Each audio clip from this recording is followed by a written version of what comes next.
మన కుటుంబాలలో ఒకవేళ 4, 5, 6 ఎంతమంది అయితే ఉంటారు, మన కుటుంబాలలో బైబిల్ చదివే అలవాటు ఎవరికైనా లేకపోతే వారిని ప్రోత్సహిద్దాం, వారికి తెలియజేద్దాం. ప్రార్థన చేసుకునేటువంటి అలవాటు లేకపోతే వారికి తెలియజేద్దాం. తెలియజేయడం మాత్రమే కాదు, మనం మాదిరిగా ఈ విషయాలలో మనం కనబడుతుంది. తెలియకుండానే వారు నేర్చుకుంటారు.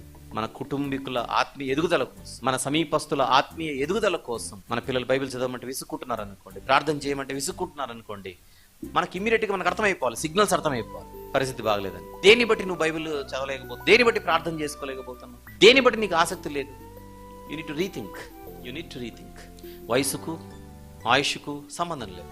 డీజే సౌండ్లు వచ్చిన తర్వాత 18 ఏళ్ళ పిల్లలు, 20 ఏళ్ళ పిల్లలు గుండెపోటుకు గురై చనిపోతున్నారనంటే ఈ గుండె ఎంత గట్టిదో మనకు అర్థమైపోవాలి.